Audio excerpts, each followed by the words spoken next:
After Connor Bedard's surprise attendance at this year's All-Star game, we now have some updates on his status, his injury status, and his season status for the rest of the year. And we're going to be talking about all of Connor Bedard's updates, I guess you could say, in this video. But before we get into all of that, we noticed that 83% of you guys watching right now are not subscribed to the channel. So if you're looking for a spot to get all your Chicago Blackhawks news as it happens, you're in the right spot. Make sure to hit the sub button. Join us along the road to the, hopefully, first overall pick, and we're going to be going on from there. Lots of updates from the Blackhawks coming soon with the second half of the season, so make sure to hit the sub button. But like I said, we're going to be discussing Connor Bedard, it just as a whole here, but we're going to start off with the big one, which is he speaks out on his injury.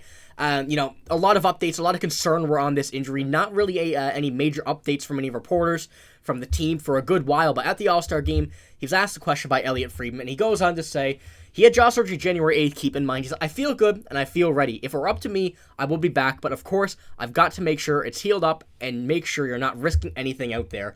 And, that's the obvious response. That's the response we wanted to hear, but we didn't want to hear. We wanted to know that, he's not rushing anything. He's making sure it's all healed up fully before he gets back. So there are no setbacks, no internal, no structural damage that will go into the future. But, Connor Bedard seems to think things are coming up. Things are getting much better, and from what we know, the timeline still remains the same.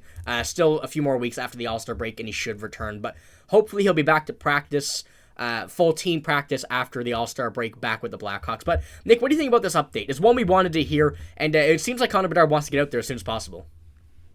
Yeah, I think if it were up to Connor Bedard, it wouldn't have been now that he's back. He would have been back the next shift right after that with the fishbowl on, just like throwing it back to the World Juniors.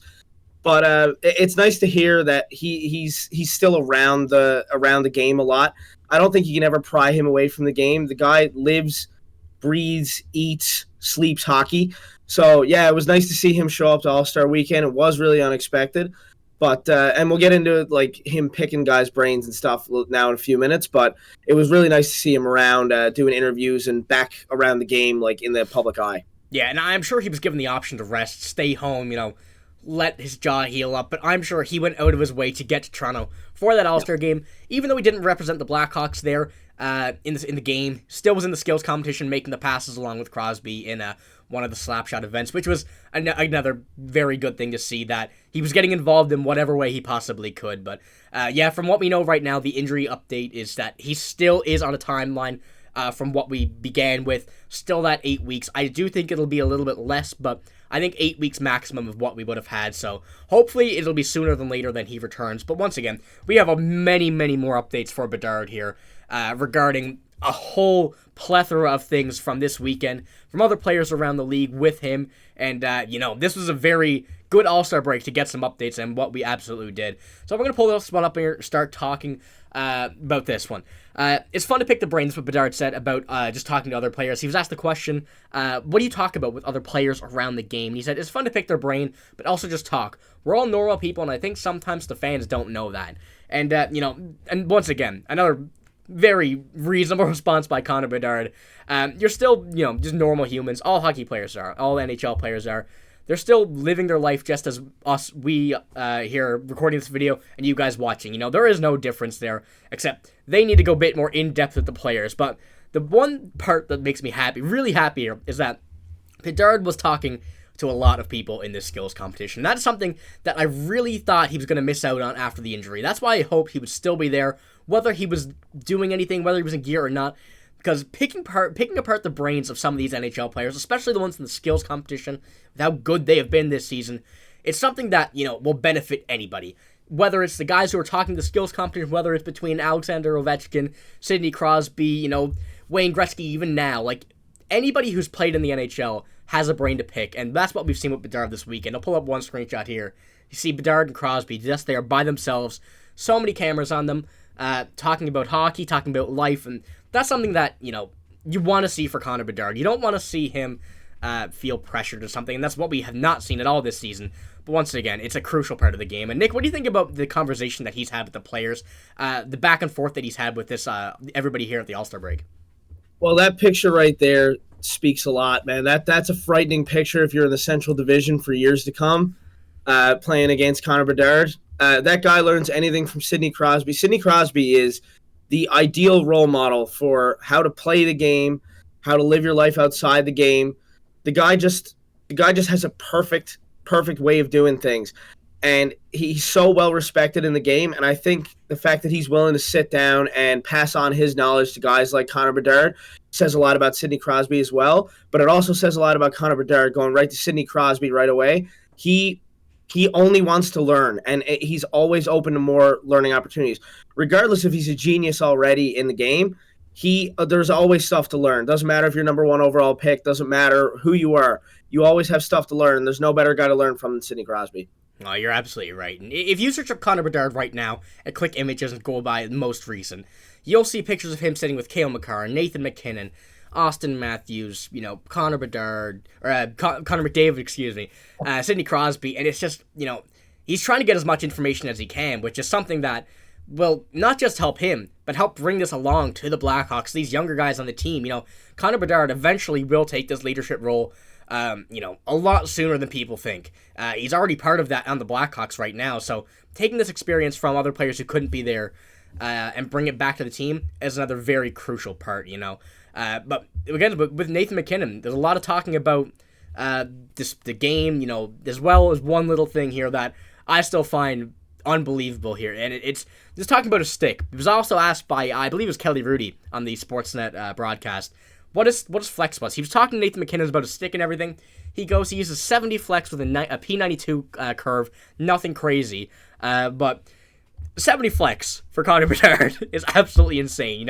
I don't know how many of you guys know like the curves and the flex, but 70 flex is you probably see that with a lot of like teenagers. So that's a very low flex for someone in the NHL to be using, but that just shows the power behind his shot.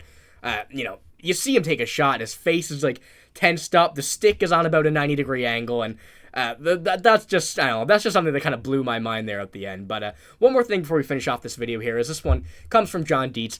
He goes on to say that as the All-Star game began, I just need to reiterate how moronic it was that the league decided to replace Connor Bedard with a non-Blackhawks player. Jason Dickinson was certainly deserving of it, and it has given the Blackhawks fans, Chicago fans, more of a reason to tune in.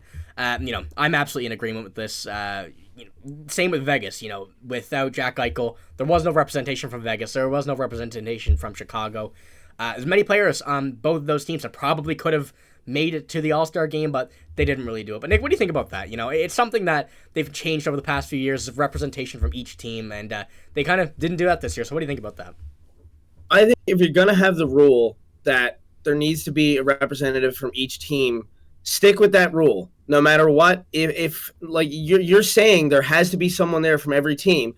Okay, so Connor Bedard's out. Go with the next guy up, like Jason Dickinson or something like that, right? Like, regardless, you could say what you want about, oh yeah, there's other players that aren't going to the All-Star game, like what, John Tavares, like anybody.